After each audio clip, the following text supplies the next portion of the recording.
Gusto niyo bang makita ang ganda ng Pilipinas? Samahan niyo akong maglakbay gamit ang aking bisikleta at bigyan buhay ang magagandang lugar na aking napag-aralan noong ako ay elementarya. Ang mga laman ng aking mga libro noon ay bibigyan ko ng kulay. Tara, samahan niyo akong bisitahin ang 82 probinsya ng ating bansa. Ako si Kiko Kalikasan, tubong Pasig, anak ng Pasig, at ito ang Philippine Loop Season 2. Kinabukasan, pagkagising ko sa tabing dagat kung saan ako nagpalipas ng magdamag, ay nilisan ko ang bayan ng General Lacar. Muli kong nilaanan ang kalsada palabas ng kanilang bayan. At ito na nga ang aking pang-isang buwan sa kalsada. Pero bago pa ako tuloy ang makalabas ng kanilang bayan, may dadaan akong isang aksidente. At ang kwento sa likod ng aksidente na to ay ang banggaan ng dalawang tricycle na parehas lang mabadali sa kanilang pupuntahan. Nawala ng balanse ang isang driver dahilan kaya siya tumaob. At pagkatapos kong umusyo sa aksidente, dumiretso na ako ulit sa pagpadyak hanggang sa makalabas na ako ng bayan ng Impanta at papasok naman ako sa bayan ng Real. Hanggang sa marating ko ang sentro ng kanilang bayan. At dumiretso nga ako sa Port of Real. Kung gusto niyong matawid ang mga isla ng Polillo, Humalig, Balisin at iba pa, dito kayo sasakay sa Port of Real.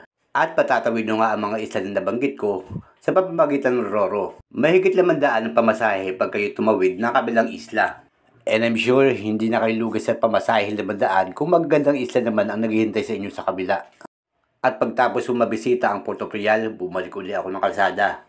Patag at sementado ang kalsada sa Real kaya hindi kayo mahirapang pumadyak. At maraming puno kayong pwede masulungan dito kapag kayo nainitan. At dahil nga malapit sa dagat ang Real Quezon, sunod-sunod ng mga resort ang madadaanan nyo rito. At dahil nga sakop ng West Philippine Sea ang dagat dito, maraming malaking isda ang mahuli dito. At timing nga pagdaan ko kasi kasalukuyang nilalatag ng mga tindero ng isda ang kanilang mga huli. May mabibili kayo ditong tuna, yellowfin, dorado, at iba't ibang klase ng malaking isda. At alam nyo ba na ang isdang dorado ay nagtataglay ng omega-3 na good for our heart? Kaya kung kagaling mo nga lang sa break-up, kumain ka ng isdang dorado para mabawasan ang sakit ng puso, charis. Nagtataglay din ang isdang dorado ng protein, vitamin 12 at vitamin B6. Potassium at mababa sa calories. At alam nyo rin ba na nakadepende ang presyo ng mga dorado sa panahon? Seasonal ang pagpasok ng mga islang dorado sa ating bansa. Kaya minsan mahal talaga ang presyo ng mga dorado. At pagkatapos bumalik uli ako sa pagpadyak. Hanggang sa mapadaan nga ako sa isang ilog na merong napakagandang landscape. Litaw na litaw ang linis at ganda ng ilog kasi nga nasa palang siya ng bundok. At isa rin to sa mga dinadayo ng mga taga Manila kapag nagbubunta sila sa Real. At nang nasa Mimaragundo na ako, palabas na ako ng Bami. Gumamit na nga ako ng pinagbabawal na teknik kasi alam kong gagawin ako sa bundok.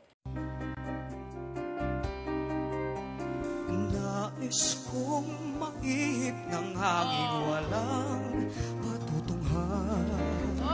Parang ibong wala rin hangarin kong di ang lumipad ng lumipad.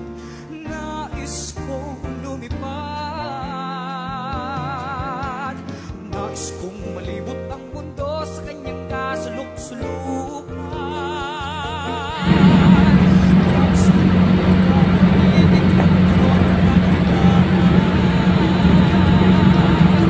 nais kong makakaman ang pangit minsan lang habang ako'y buhay.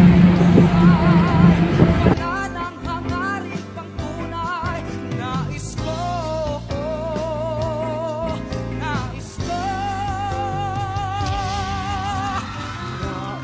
ko maulit ang buhay kung may pagkakataon upang mamalas ang mga bagay-bagay na di ko natanto sa aking buhay. Nais kong maulit pa, ulit-ulitin pa ang buhay ko.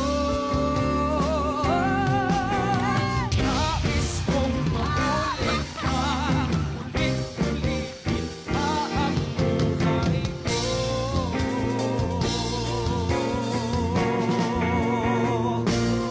At nagpababa na nga ako sa bayan ng Pami sa driver ng sasakyan ko. At yan ang kabuuan sa pag-ikot ko sa silang bahagi ng Pilipinas. At yan ang kwento sa likod ng pang 30 days ko sa kalsada. Maraming salamat sa panood and God bless. Mga taga Binondo ko, hintayin nyo ako. Malapit na ako dyan.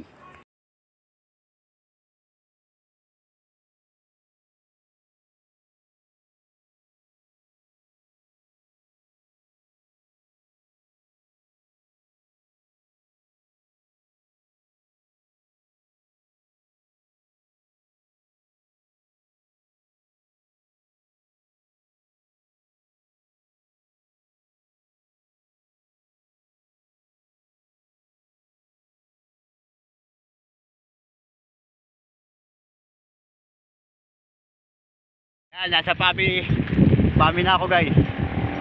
Yan, nasa Pami na ako guys.